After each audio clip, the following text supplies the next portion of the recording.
what's going on? Welcome back to my channel. I am Shreen, aka Novelty, but you could call me Novelty. Yeah, boy. I normally do my Sundays chat.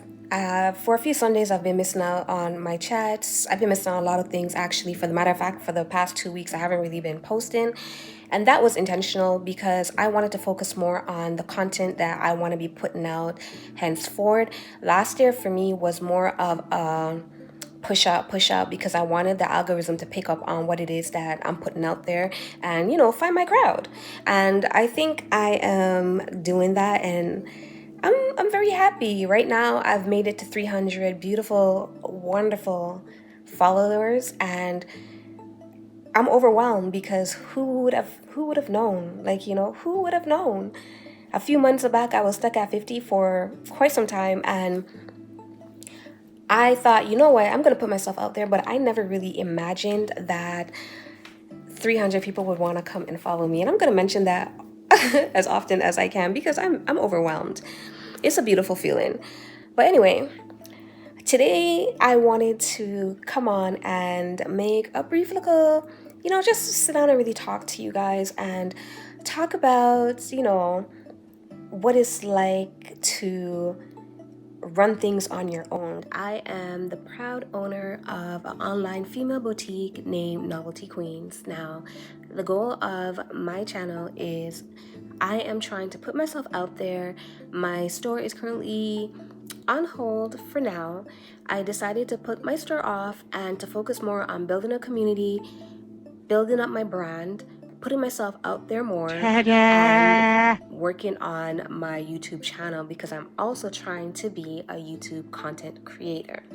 So with that being said, today I will be talking about my tumblers. I had mentioned in a previous video that in terms of my tumblers, I do not produce all my tumblers. When I create a design, I don't put it on a tumbler right then and there. I do use an app, and I feel like that's more efficient for me. It might not always work out because some people actually do want to see the actual product in terms of what it actually looks like on the tumbler. However, this app does an absolutely amazing job at recreating the look and the feel of what the tumbler will look like if I was to sublimate it in real life. I will be using that app today because I wanted to kind of go over some of my older designs, go over it, kind of have a feel and see what you guys feel about it. Let me know if you feel like, yes, it's a hit or miss. Should I keep it or should I toss it? Well, the first tumbler that I'm going to put up, I'm going to always be putting up my tumblers over here, by the way, so you guys could see. So with this tumbler is one of my affirmation tumblers.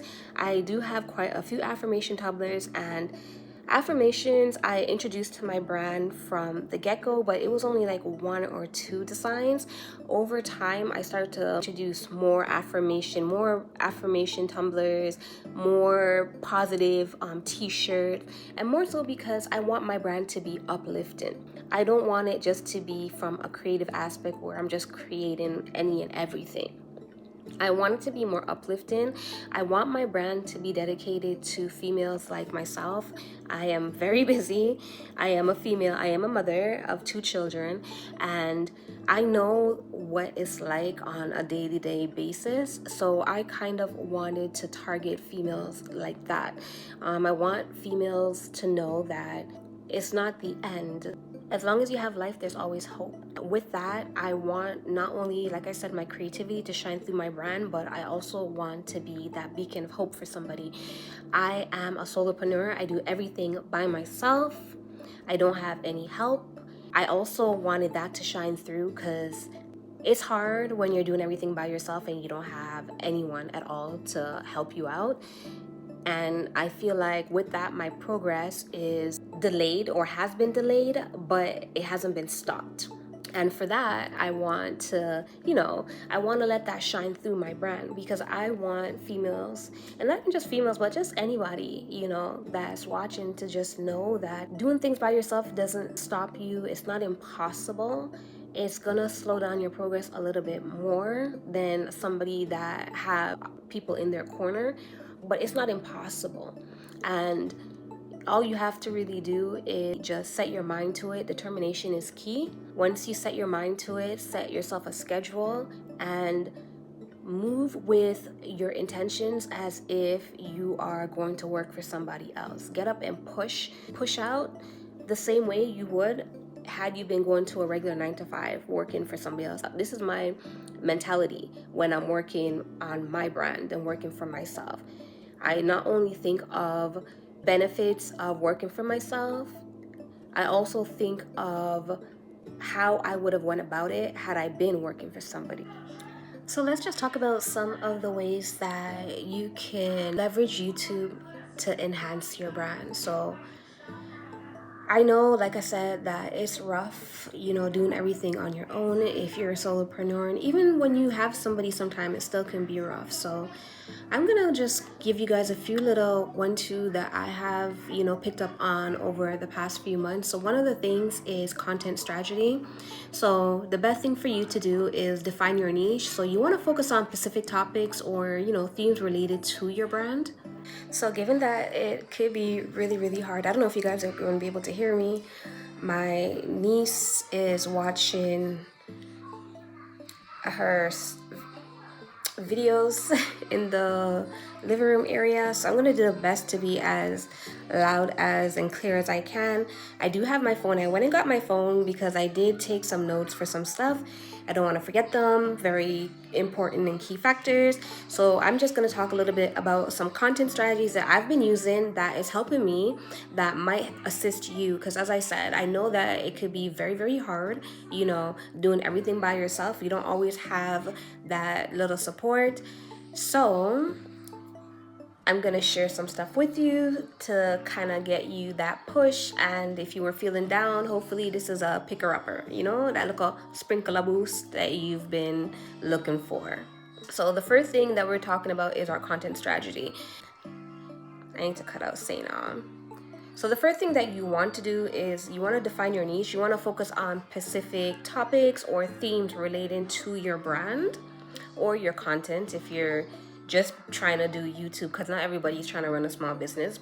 So whatever it is, just focus on a specific topic or theme related to your brand. The next thing is creating high quality content. You do want to invest in good quality equipment and cameras, mics. However, when you're first starting out, that's not always something that everybody can afford to do or is able to do. If you're running a small business, your main focus is products. You want to invest in good quality products. And yes, putting out quality content for quality product photography, having something that is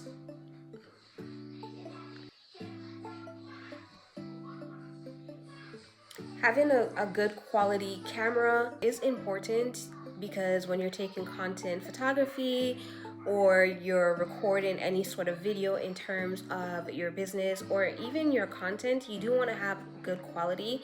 However, I do find that your phone is very efficient. If you have an iPhone or even a Galaxy, or whatever phone you have, as long as the camera quality is up to par, you can use that. You don't even have to worry about getting high-tech equipment in order to introduce yourself to the world or put out for your content. The next thing is developing a content calendar. As I said earlier, when I first came on, I was mentioning that I had to take the 2 weeks, to really sit down and analyze and brainstorm the content that I want to put out henceforth and get a chance to write that down.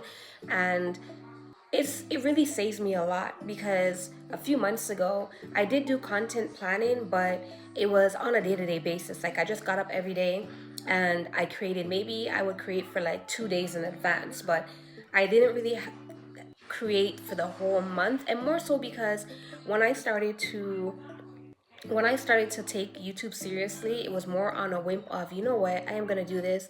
I am going to push forward. I'm going to be more consistent. I'm going to post more frequently.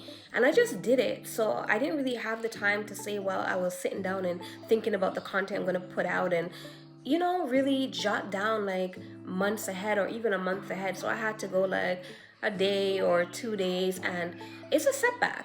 But when you're able to really just jot down everything, and keep in mind that not everything you put down on paper you're going to actually bring forth to the screen, but at least for the majority you have an idea and concepts, because the information that I have written down for this month helps out a lot, because now at least every day I have a sort of direction, like, you know what I mean?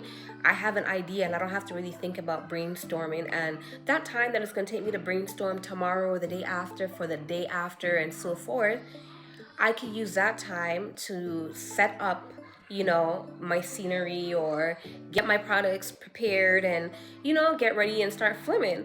And I could use the rest of the time to edit. Like, you know what I mean? Okay, the next thing is branding and consistency. So we want to use your brand's visual identity, and that's one thing that I'm trying to do as well. Once upon a time, I was just putting out content. It didn't matter the color, didn't nothing, like it just had my name on it, like, but it didn't really have any real representation of my brand. So now, making sure that I have a consistency, and not just on YouTube, but on all platforms. I make sure that my banner, my logo, and everything is cohesive. And that's another thing, because I actually Googled my name, and actually I don't remember what it was. I was trying to do a tutorial on YouTube, and Canva had this section where it was just different brands. Like, there was Canva, there was Amazon, all these things. So I was like, hey, let me put my brand in there and see what comes up. And sure enough, because I've been inconsistent, even though I've been a brand for a good while, for a few years now, I've been so inconsistent. So first of all, the logo that came up is not the logo I have now, because I did rebrand. But again, because I wasn't showing consistency on all platforms, that's there. And the colors that they had for my brand was totally off. So I sent them a message about that, but just a little heads up, and of what can possibly happen. Like, you know what I mean? You want people to recognize you, and I don't want people to see what I have going on for my brand right now and think, oh, that's fake.